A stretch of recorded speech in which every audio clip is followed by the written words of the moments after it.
靠山村常年缺水，村民却举报我家建的免费水站是违建，必须拆除。姓郑的，滚出来！郑斌，出来！把你们家那个违建的废水站马上给老子拆了！他们在村霸李建国父子带领下强闯我家。哎呦！妈，把你们家那个违建的废水站马上给老子拆了！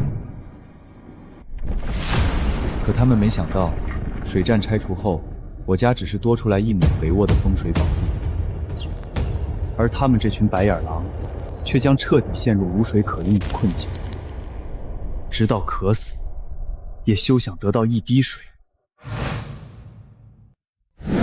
3天前，我正在屋里给母亲做理疗，妈，你腿感觉怎么样？舒服多了。姓郑的，滚出来！郑斌，出来！出来！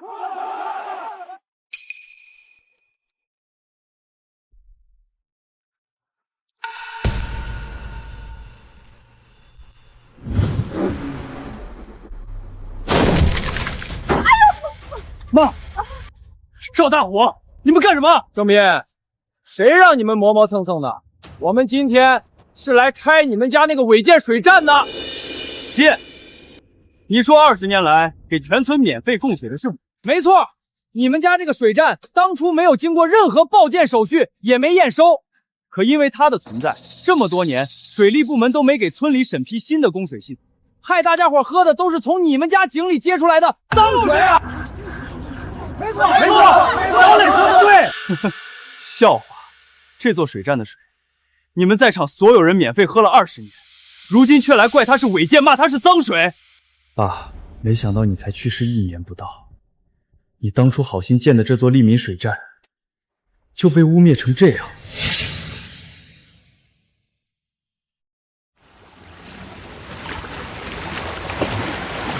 太好了，老郑，咱家院子里居然打出井水了，这下再也不用受累跑到20里外去打水了。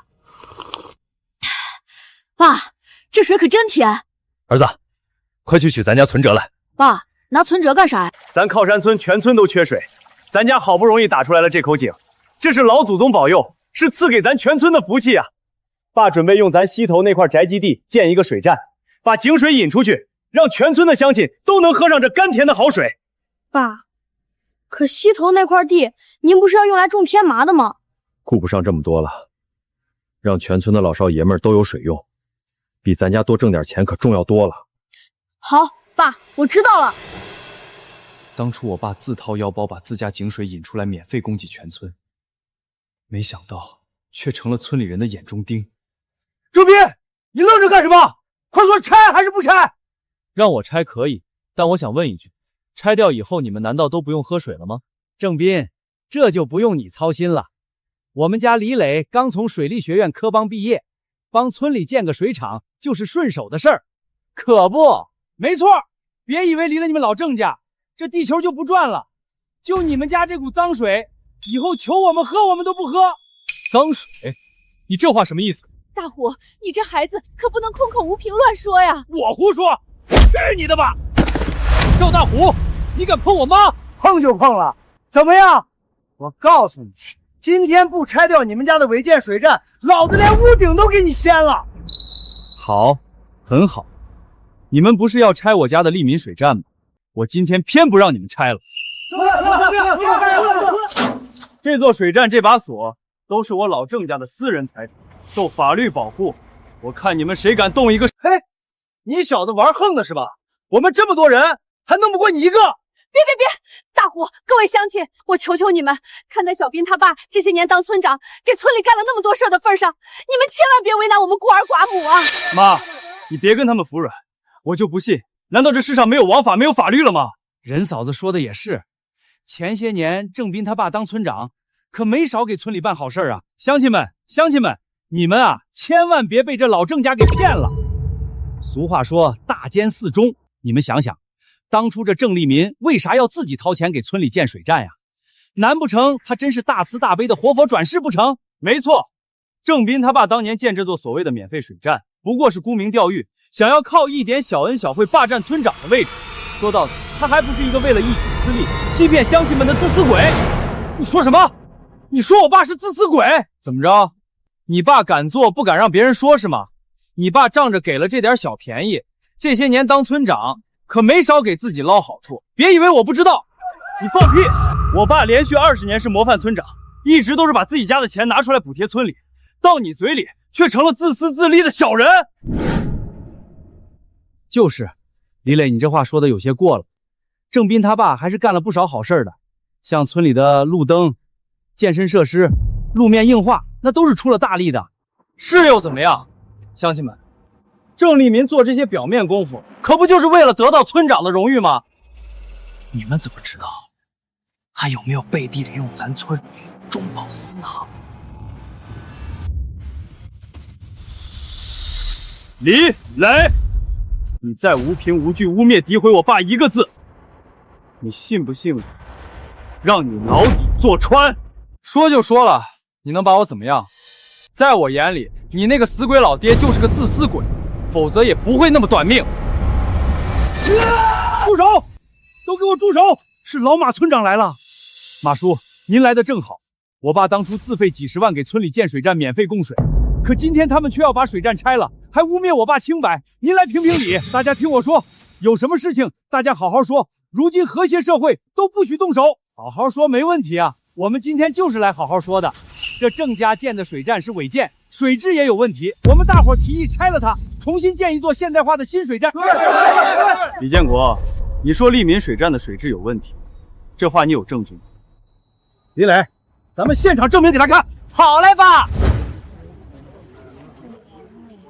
大家看好了，我左手这瓶是超市买的纯净水，右手这瓶是今天早上从郑斌家水站接的自来水。现在我把这个试剂滴进去，大家看看，变了，水站的水滴进去，那个试剂变成红色了。啊，这同样的东西滴进去，超市的水好好的，一点颜色也没变，可老郑家水站的水变成红色了。好啊，郑斌，你们家水果然有问题，这么脏这么毒的洪水，你还好意思说免费？你这就是拿毒水在害我们。我明白了，李磊，你手上拿的试剂是汾山吧？纯净水是弱酸性，井水是弱碱性，颜色不同，只是酸碱度有差异。你这是拿酸碱测试偷换概念。什么酸碱度？我听不懂你在说什么。郑斌，事实摆在眼前，你还有什么话说？你们家的水就是有问题，现在立马给我拆掉你家那个废水站！拆了！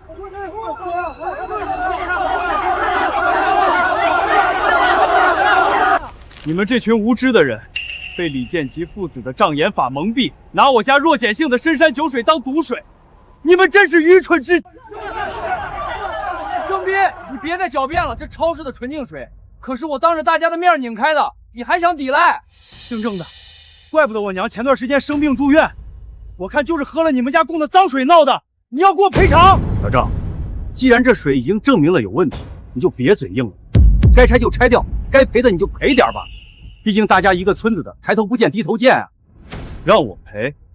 首先，这水站出来的水和我家自己喝的没有半点区别。第二，为了保证水的洁净安全，我自费8万块安装了一个过滤组。我敢说，这水绝对没有半点问题。死鸭子嘴硬，我看你就是不想给大家伙赔偿。赔偿？建水站的时候你们1分钱不掏，借着油头讹人的时候，一个个就都有份了。小郑，你这话说的也太难听了吧？难听？你们既然要这么诬赖我，那这水站我还偏偏就不拆了。等到执法队来，给我当场验明了水质有没有问题，证明了我的清白，我再拆不迟。好，这可是你说的，那我们现在就去执法队举报你。今天太阳落山前拆不掉你家这个违建，我们全村都给你姓。好，那我就在这里等着你们了。妈，儿子，都说众怒难犯，想当初你爸在村里当村长，处处都压着那个李建国一头。如今你爸过世了，他这是要借着水站的事儿找茬，拿咱家在全村立威啊！妈，你说的对，但这件事我不会跟他们硬碰硬的。拆了水站，咱家非但没有损失，还可以拿回一块被白白占用20年的好地，而他们全都会没水可用，我何乐而不为呢？我们接到村民联名投诉，说你家私自建设的利民水站是违规建筑，要求立即拆除。好，我配合你们的工作。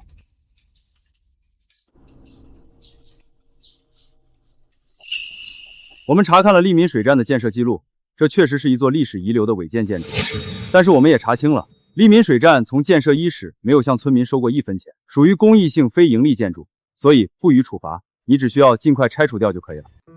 好，谢谢执法同志的理解，但在拆除前，我还有一个要求。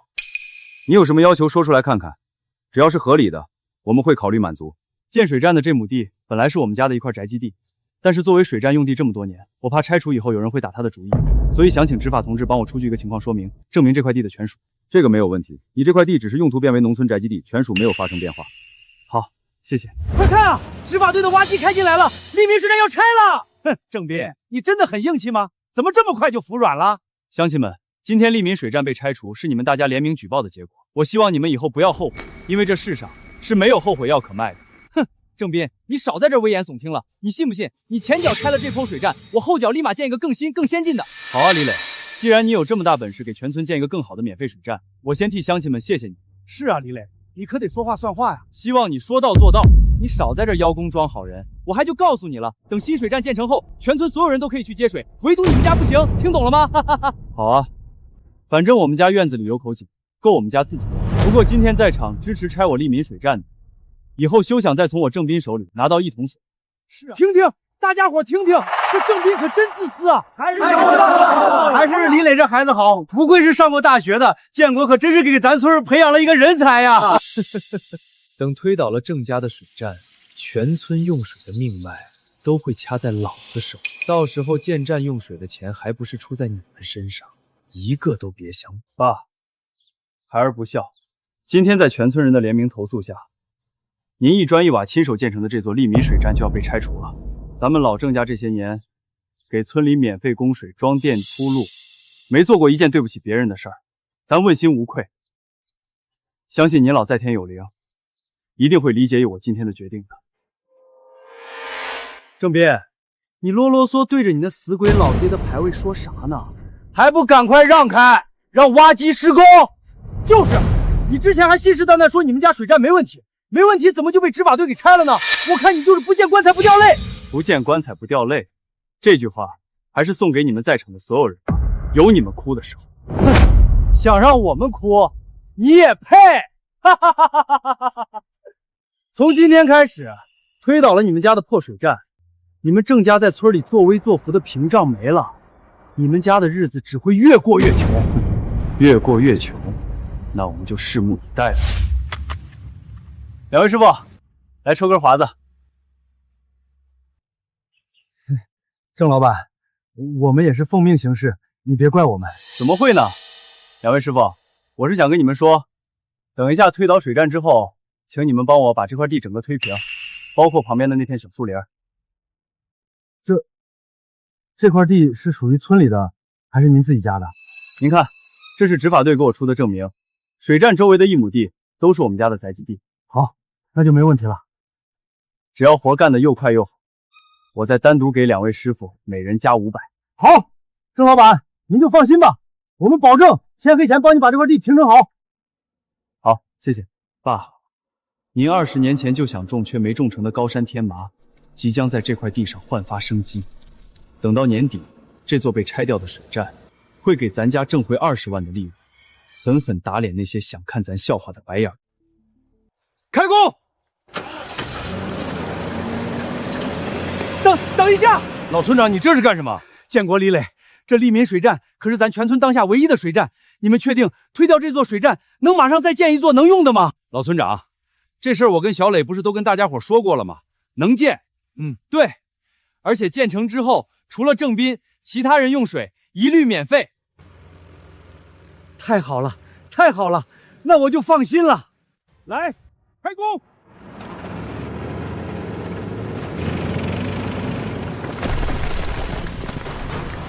哼，这郑斌倒是识相，把这个水站拆的是一块砖都没留。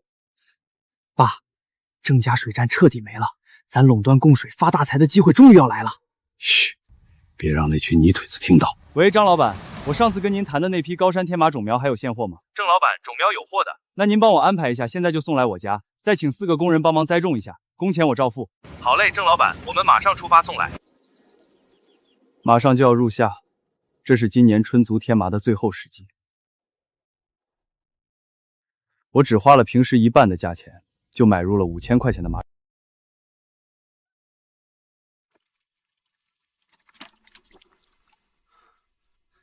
大胡，你一个人挑走2桶，把这小溪流都挑干了，你让我1桶吧。我去你的！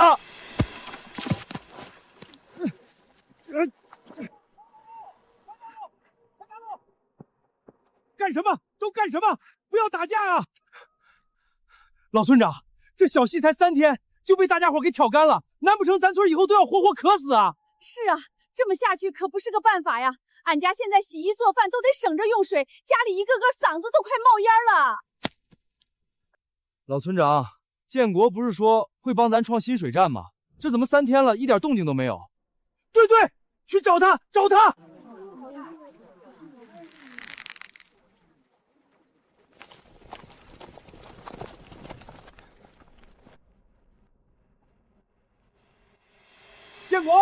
建国，你快出来！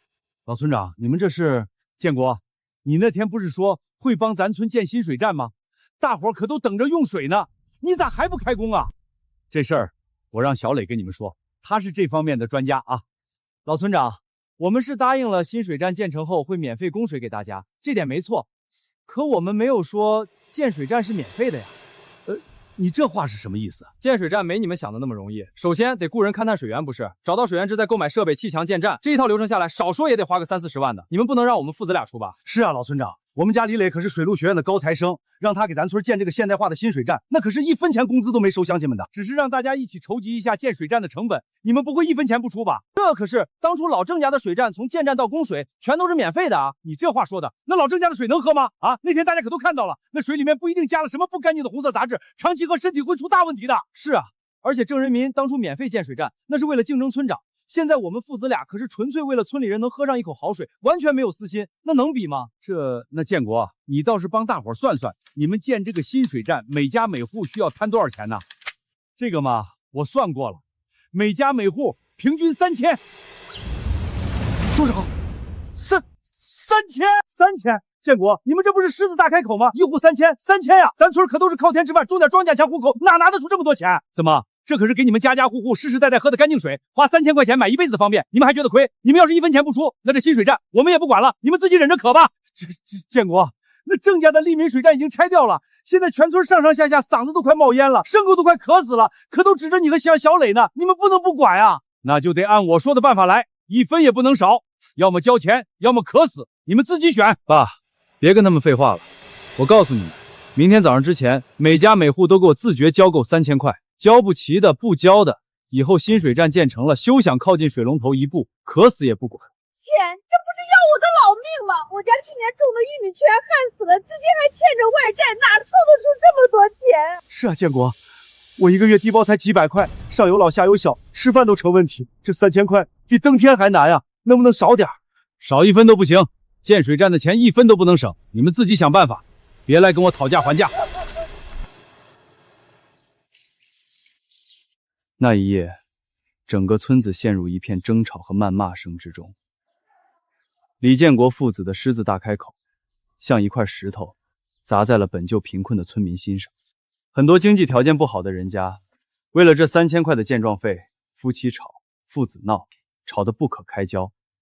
这时他们才终于明白，以前我爸免费供给他们的水是有多香、多甜、多么难得。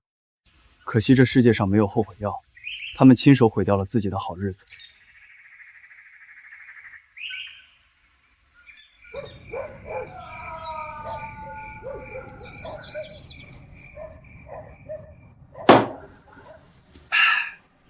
你说那些穷鬼真能凑够这笔钱吗？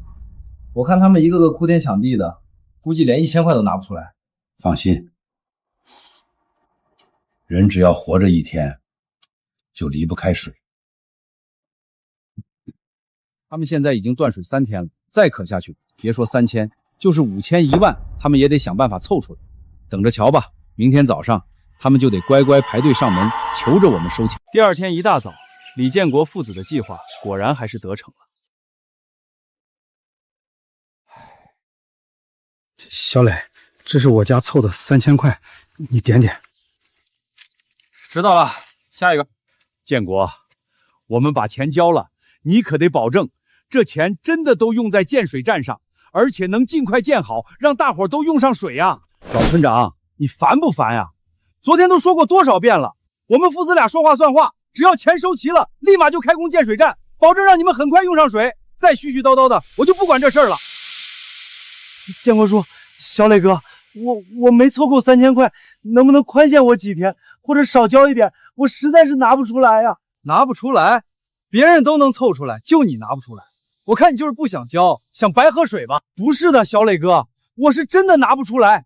我家就靠我一个人打零工糊口，这几天断水，活都没法干了，哪有钱呀？大虎，你老妈生病花钱多，这我理解。可是这么多乡亲看着，我也不能搞特殊不是？叔给你出个主意，你去郑斌家闹一闹，让他替你出这3000块钱。毕竟咱建新水站都是因为他家的老水站违建不合格引起的嘛。郑斌，他真能替我出吗？当然是真的。郑斌那小子看着硬气，其实最怕麻烦。你只要闹起来，他肯定会替你出钱的。谢谢建国叔，谢谢建国叔，我这就去。爸，你这主意真高，既解决了赵大虎的钱，又能让郑斌添堵，一举两得。哼，当年郑斌他爸在世时，处处压着我一头，如今我也要让他尝尝这滋味，让他老郑家从此在村里威信扫地。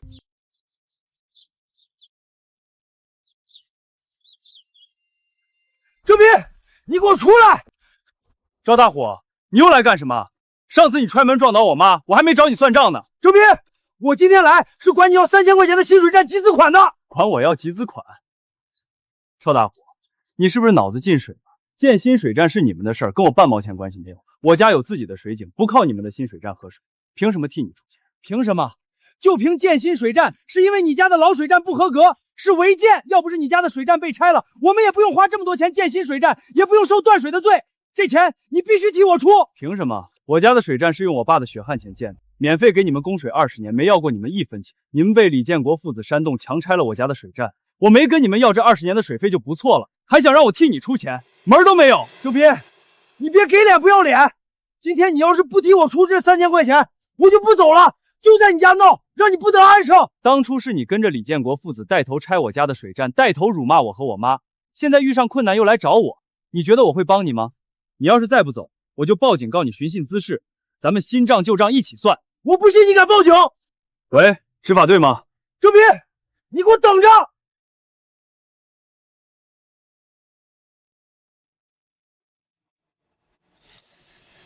我原以为经过这几天全村断水，他们会认识到自己犯的错，可赵大虎的所作所为让我再次看清了人性的恶，那种自私自利、趋炎附势、恩将仇报的恶，深入骨髓，难以改变。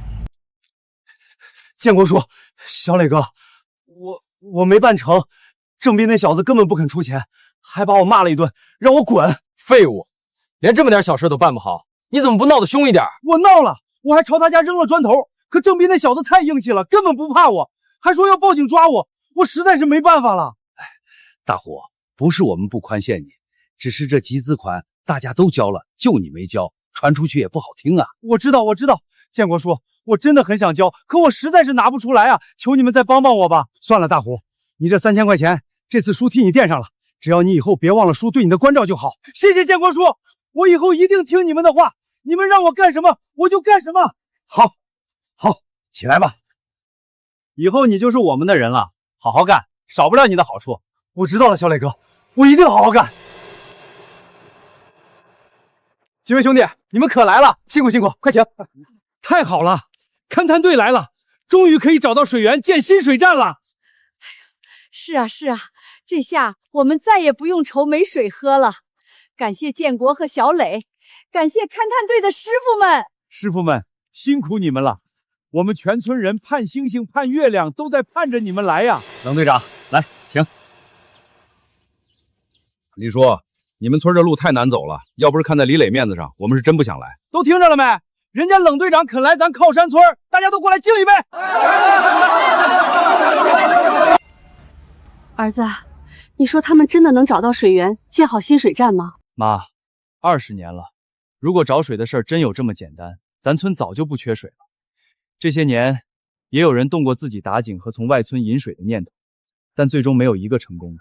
李建国父子不过是想借着建水站的名义牟利，而这些村民不过是被他们裹挟着，在做一场不切实际的幻梦而已。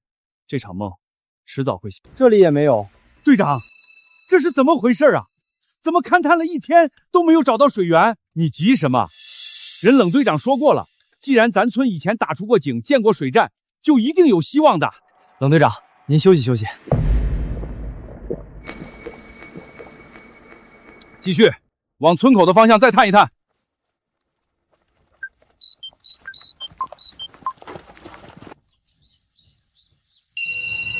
停！冷队长，怎么样？是不是找到水源了？找到了，找到了，找到了！太好了！乡亲们，乡亲们，经过这几天的仔细勘察，我们终于在村里找到地下水源了。是不是咱脚下站的这块地方？不是，这里只是支流，水量不够。真正的地下暗河水源在前面10米的位置。前面10米，那不就是郑斌家？所有人都没想到，全村唯一的水源就在我家的宅基地下面，而那个被他们亲手拆掉，如今已经变成天麻种植园的水站，就是整个靠山村唯一一处适合的选址。这怎么可能？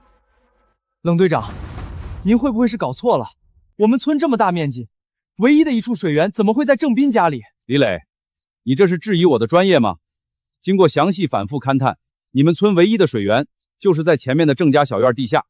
依我看，你们想要打井建水站，只能是和这个郑家的主人商议，看看能不能从他们家引水出来了。冷队长这句话就像一颗炸雷在人群中轰然炸开，所有的村民在这一刻才清楚明白，3天前他们亲手毁掉的免费水站意味着什么。可是，一切都已经晚了。爸，怎么会这样？怎么可能唯一的水源在郑家？我哪知道啊！而李建国父子也深切感受到了阴谋即将落空的压迫感。他们费尽心机煽动村民拆水站、骗集资，到最后却栽在了最不起眼的水源位置上。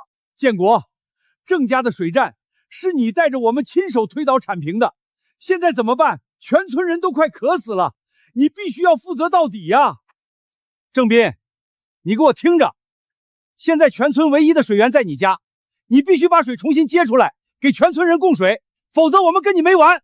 郑斌，以前是我们不对，但现在全村人都快渴死了，你就别计较了，把水接出来，大家以后还念你的好。念我的好。当初你们联名举报我家水站，辱骂我爸沽名钓誉，说我自私自利，宁愿渴死也不喝我家的脏水。这些话你们都忘了吗？当初我家自费几十万建水站，免费给你们供水20年，没有要过你们1分钱。现在水站拆除又是一大笔费用，这些我算你们50万。还有我地里种下的高山天麻，市值20万，你们也要赔偿。少一样都休想让我重开水。郑斌，你这是敲诈勒索，趁火打劫！敲诈勒索？当初你们拆我水站的时候，怎么不说敲诈勒索？我只是拿回我应得的东西而已，这都是你们自找的。郑斌，你别给脸不要脸！我告诉你，你要是不答应把水接出来，以后在靠山村，你休想好过！你这是与全村人为敌！与全村人为敌？自从你们联名举报我家水站是违建，亲手拆掉我爸留下的心血，辱骂我和我妈的那天起，你们就没拿我当乡亲看，就已经是与我为敌了。现在再来跟我说这些，太晚了。乡亲们，你们都听到了，郑斌这是铁了心要我们渴死啊！我们一起和郑家断交，再请执法队和乡里的调解员来，就不信他敢不乖乖把水接出来。郑斌，你太自私了，你就眼睁睁看着我们渴死吗？郑斌，你快把水接出来，不然我们就报执法队强制执行。报执法队是吗？巧了，我已经报过执法队了。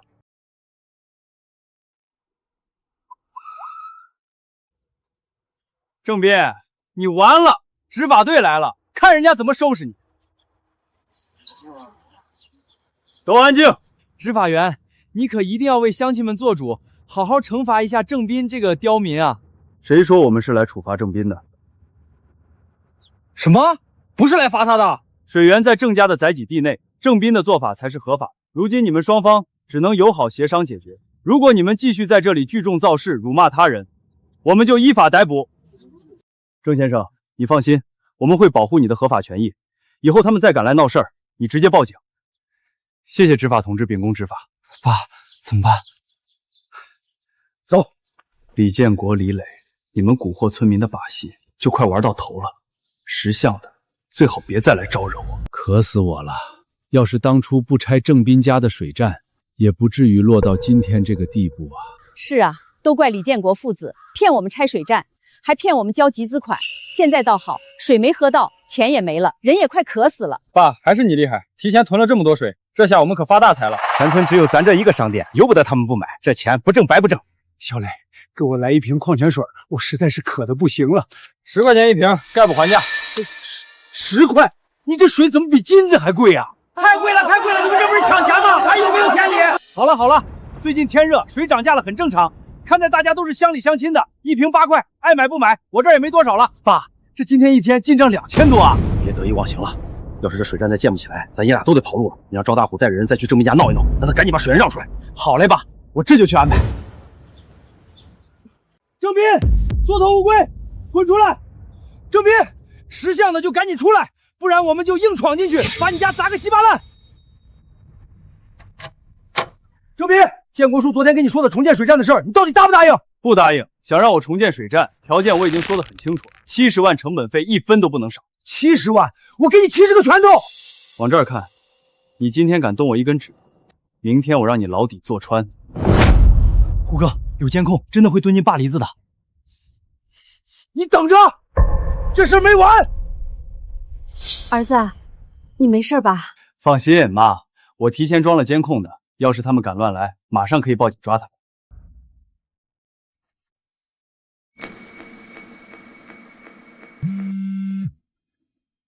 喂，马阿姨，您找我有事吗？郑斌，明天10点你来我家一趟，我和小袁有话跟你说，是关于你和小袁提亲的事。好，阿姨，明天我准时过去。是毛家？说是叫我去谈提亲的事。儿子太好了，毛家终于松口了，你和小袁的婚事儿终于有眉目了。妈，毛家当初因为李磊的挑拨要跟我退婚，现在又突然改口让我去提亲，这里边肯定没那么简单。阿姨，我来了。我就直说了，当初你爸在世的时候说的彩礼是8万8，但这个数现在已经不算数了。阿姨，您的意思是彩礼要加到50万，而且你必须给村里重建一座水站，免费给全村供水，不然你就别想娶小袁。阿姨，要是我不答应呢？不答应？当初要不是看在你爸是村长的份上，我才不会答应这门亲事。你现在在村里名声都臭了，难不成还要让我家小袁嫁过去跟着你一起挨骂吗？郑斌，你别给脸不要脸，我劝你赶紧答应我妈提的条件，否则明天就不是这个数了。毛小袁，你也太看得起自己。我今天来只是为了给双方父母一个交代，并不是非娶你不可。至于建水站，我早就说过，村里的赔偿到位，一切好说，否则免谈。哟，郑斌，你也在这里？怎么，你是来找小袁求婚的？关你什么事儿？呵呵，郑斌，你也不撒泡尿照照，就你也配娶小袁？小袁可是咱靠山村的村花，我劝你还是死这条心吧，她早就是我的女人。你的女人？呵呵，阿姨，原来你们家的家教就是这样。你胡说什么？你娶不起我女儿，自然有人娶得起。不管我娶不娶得起，至少我挣的每一分钱都是干净的，不像有些人，别以为坑了乡亲们的钱就可以逍遥法外，迟早会被收回去。你他妈说什么？磊哥，别跟这种人生气了，我看他就是嫉妒你买了豪车，显得他自己无能。哼，郑斌，今天我就看在小袁和阿姨的面子饶你一次。小牙，走上车，我带你去城里兜风去。对了，郑斌，现在全村可都已经渴到嗓子眼冒烟了，我劝你在我回村前赶紧把水源让出来，否则那些渴急了的村民会撕了你和你那个病狗妈。李磊，死到临头你还这么得意，那我们就等着瞧，看谁先被村里人给撕了。老伴儿，你醒醒啊，你别吓我，再坚持一下，水很快就有了。老村长，婶子这是渴晕的，再没有水恐怕就危险了。都怪我们当初太糊涂，听了李建国父子的鬼话，拆了郑家水站。现在倒好，婶子渴晕了，我们也快渴死了。现在说这些还有什么用？我现在就带人去郑家，郑斌要是再不交出水源，我就弄死他，大不了我一命换一命。走，郑斌，你给我滚出来！今天不把水源让出来，老子就跟你拼了！来，给我砸门！大虎，你快回去看看吧，你娘因为缺水晕死过去了。什么？我娘？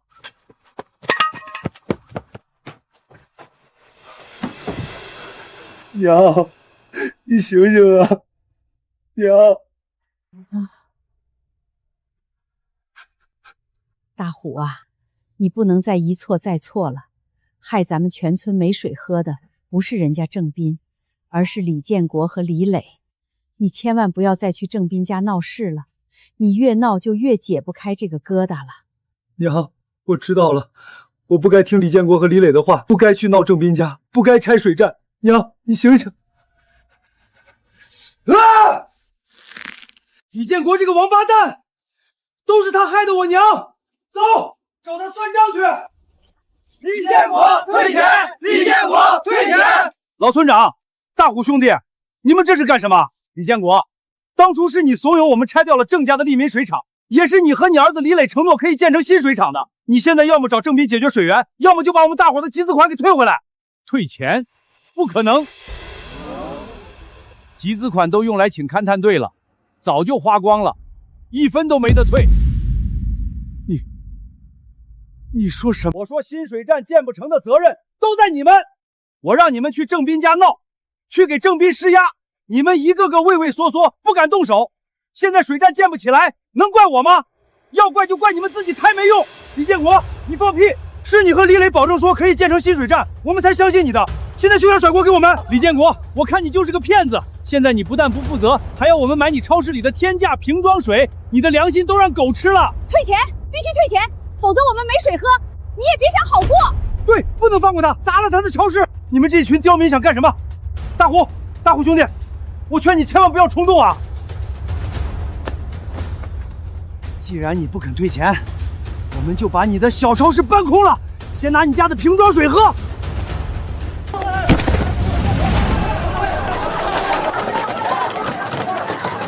我的水，我的水啊！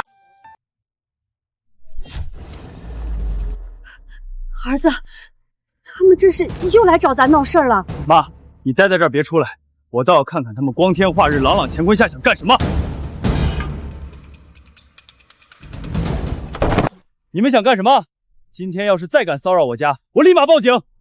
小郑，你千万别误会，我们不是来闹事的，我们是来道歉赔罪的。道歉赔罪？没错，郑斌，之前是我们大家昏了头，错信了李建国父子的挑唆，我们后悔呀，我们不该当白眼狼，拆了你家的利民水站啊，我们后悔了，我们都知道错了。你们当初骂我自私，骂我爸沽名钓汁，说我们家的水是脏水，宁愿渴死也不喝的时候，怎么没有一个人知道错了？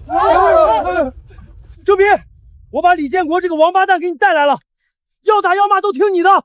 对，这一切都是李建国的主意，要怎么处置他，保证你说了算，只要你能解气，放大家一马。郑斌，对不起，我错了，是我利欲熏心，为了一己私利才骗大家拆了你家水站的，你放了我吧。李建国，你欺骗乡亲们非法集资，自然有执法部门处理你，跟我求情没用。至于你们，当初你们跟着起哄拆水站时，我就反复跟你们说过，利民水站是我爸自费几十万建的，一旦拆除就不可能再免费重建。而且如今水站的位置我已经建起了天麻种植园，必须等到年底我的高山天麻收成了之后才有可能重建。什么？年底？全村现在都已经快渴死了，你说到年底才能重建？没错，而且现在建新水站的成本比20年前高了1倍不止，你们应该很清楚，这笔钱少说也需要50万。50万？郑斌，乡亲们哪里凑得出这么多钱了？你们凑不凑得出与我无关，这50万是给村里建水站的钱，我郑斌1分不要。你们先自己想想办法吧。这让我们上哪想办法呀？李建国，都是你这个混蛋！要不是你，我们的日子都过得好好的，怎么可能落到无水可喝的地步？这50万就该你这个骗子来赔！对，住手！你们想打他，最好换个地方，别在我们家门口。小郑，俗话说远水解不了近渴，村里现在一滴水都没有，天又这么旱。就算我们今天把李建国这畜生给打死了，没有水我们也熬不到年底啊！求求你，还是给大家伙指条活路吧。儿子，妈，您怎么出来了？你爸在世的时候，把乡亲们的情谊看得比什么都重，要不你就再帮他们一回吧。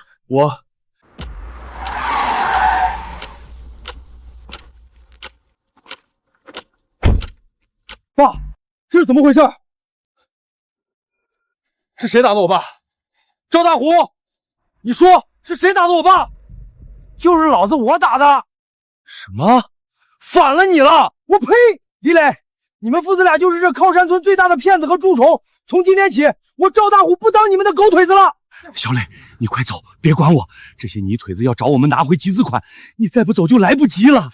爸，要走一起走。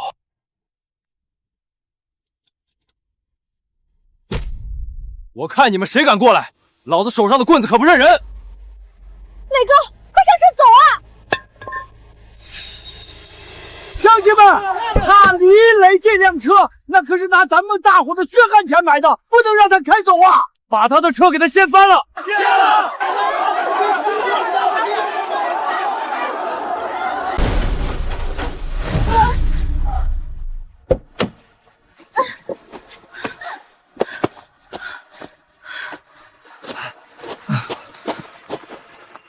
李建国父子没想到，平日里温顺如绵羊的村民，在被逼到绝路后，会爆发出如此惊人的愤怒，而这就是他们欺负老实人的代价。你们这群刁民敢弄坏我的车，我让你们吃不了兜着走！让我们吃不了兜着走？李磊、李建国，你们骗乡亲们的钱，今天要是不还，你们就休想离开靠山村一步！对，不还钱别想走！儿子，事到如今，咱们只好把钱退了，否则这群人不会放过咱们的。退钱？爸，你当初说等水站建起来之后，再找个由头跟他们收钱，还会有源源不断的水费收的。你给我那些集资款，我已经一分没剩，全都花出去了，还拿什么退啊？什么？李建国，你不是说水站建成后会免费供水吗？原来你们父子俩从一开始就把我们当猴耍呢，亏我们还把你们当成咱村的人才、大善人。原来你们父子的心这么黑啊！乡亲们，大家别冲动。李磊，38万集资款全都交给你保管了，你快拿出来一点，要不然今天这事儿没法收场了。对，爸，那笔钱真的都花了，光是今天给小袁买奢侈品就花了18万。你个逆子，为了一个村姑花这么多，值得吗？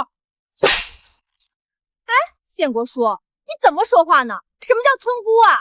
毛小瑶，合着还有你的份呢！你赶快把乡亲们凑血钱还回来！救命啊！抢劫了！闭嘴！你拿着乡亲们的钱去城里潇洒挥霍，你还有理了？再啰嗦，把你这张皮也扒了！李建国、李磊，你们今天不把乡亲们的钱还清，我们就不客气了！别打了！别打了！别打了！你们两个，今天就是你们的死期！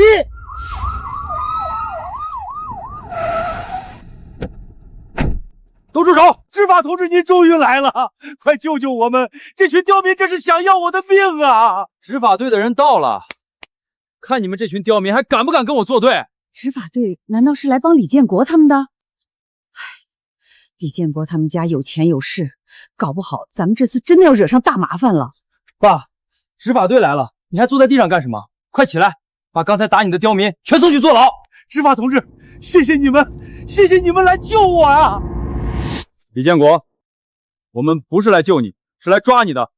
我们接到举报，你和你儿子李磊涉嫌非法集资、诈骗村民财产，请你跟我们回去接受调查。什么？你们胡说！我们不是诈骗，我们是帮村里做好事啊！还有你李磊，一起带走！你们干什么？放开我！我没犯法！看着李建国父子被执法队带走，村民们纷纷露出了久违的笑容。然后他们不知道，供水的问题并不会因为李建国父子被抓就能轻松解决。这一刻，意识到犯下大错的村民纷纷上前找我道歉。郑斌，对不起，之前是我们有眼无珠，只有你才是咱们村的救星啊！希望你大人有大量，不要跟我们一般计较。是啊，小郑，现在村子里恢复供水，唯一的希望就在你身上。大家伙赶快跟小郑赔个不是啊！对不起，郑斌，我们知道错了，求你原谅我们吧。小郑，只要你能恢复供水，以后咱们靠山村唯你马首是瞻，我们什么事儿都听你的。对，下一任村长我们都选你。我从小就看出你跟你爹一样，是个当村长的料。郑斌，咱们两家可是亲家，恢复供水时你可一定要优先我们家呀。毛阿姨，您记错了吧？我们两家的婚约已经取消了，像您这样的亲家，我郑斌高攀不起。郑斌，阿姨也是一时糊涂，彩礼就还按当初说的8万8，你要是觉得高，我再给你少一点也行。你跟小袁那可是从小青梅竹马一起长大的，你不会不要他的，对吗？阿姨，跟毛小媛青梅竹马是李建国的儿子李磊才对。毛小媛跟着李磊到处风流快活，这可是全村有目共睹。现在李磊被抓了，你想让我接盘，这我可承受不起。小郑，话别说的那么难听嘛，什么接不接盘的，我这就让小袁亲自给你道歉。小袁，快跟小郑道歉呀！妈，我凭什么给他道歉啊？他算什么东西？好你个死丫头，连我的话你都敢不听了！如今小郑可是咱全村最有本事的人，你不嫁他嫁谁？对不起，斌哥，你不用多说了，还是等你的领飞吧。大家静一静，听我说，我郑斌生于靠山村，长于靠山村，和大家一样是吃靠山村的水长大的。之前你们受李建国父子怂恿，拆了我爸辛辛苦苦建好的水站，现在水站恢复需要很大一笔钱，也需要很长一段时间。但是在此期间，我可以允许大家每一天每家每户来我家水井挑水2次，直到大家筹集足够的建设资金。不愧是利民老村长的儿子，宰相肚里能撑船，大人大量啊！小郑，之前我们那样针对你，你还能原谅和帮助我们这些糊涂的人，你可真是菩萨心肠啊！郑斌，谢谢你啊！我现在就回家拿桶挑水。等一下，赵大虎，其他人都可以来我家打水，唯独你不行。什么？这是为什么？为什么你自己心里没数吗？当初带头来我家闹事的事，拆我家水站的事，踢倒我母亲的事，往我们家扔板砖的还是你。你觉得你做了这么多恶事，我还能当做一切都没有发生过吗？郑斌，斌哥，你说的对，我以前不是人，千错万错都是我的错，我不配再喝你们家的水，我为以前对你和任大大做的事磕头道歉了。这赵大虎确实可恶。没错，这次要是不给他长个教训，以后还会再犯浑。赵大虎，虽然你不许喝我家的水，但你娘是无辜的，我会让周边的邻居每天送1桶水给你娘喝的。郑斌，我替我娘谢谢你的大恩大德。赵大虎自知没脸再留在村里，当天就外出打工，而我也履行承诺，每天都派人上门送水给赵大虎。邻里乡亲之间原本就应该和睦共处，互帮互助才对，可惜这么简单的道理，有些人却永远也不明白。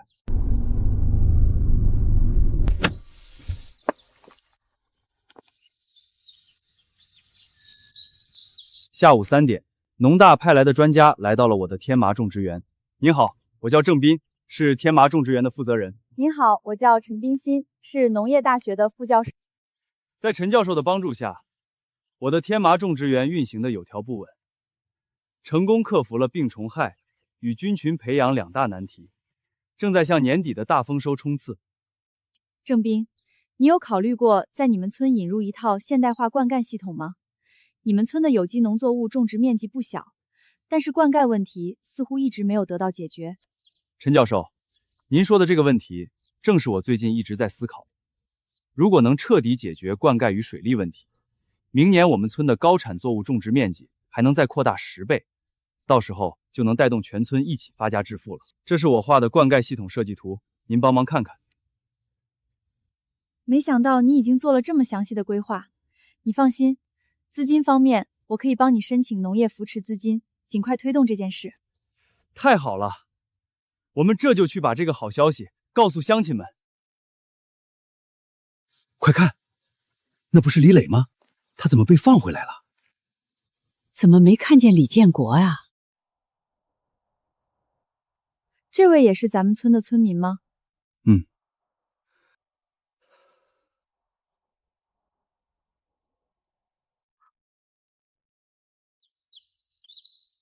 郑哥，快，你快去看啊！天麻种植园发生大事了。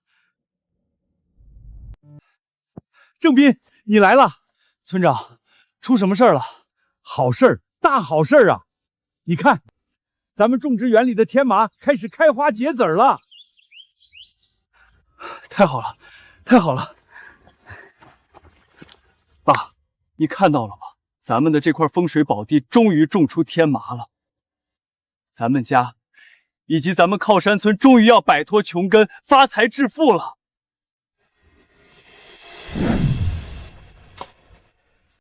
太好了，最大单果达到500克，属于特优级品质，亩产2000公斤的产值，可以达到30万元以上。小斌，太好了，这回咱家再也不用过苦日子了。妈，我爸一直希望靠山村能越来越好，希望乡亲们都能过上好日子。现在我们能做到了。乡亲们，我们的天麻种植园大丰收了，今年的收成我会全部拿出来，和大家筹集的资金投入在一起，为我们靠山村兴建水利和灌溉系统。10个月后，我的天麻种植园迎来大丰收。在前来帮忙的村民中，我再次见到了李岭和毛小卫的身影。他们对着我毕恭毕敬地鞠了一个90度的躬，脸上透露出发自内心的感激。15天后，村里新建的饮用与灌溉一体化新水站举行剪彩仪式。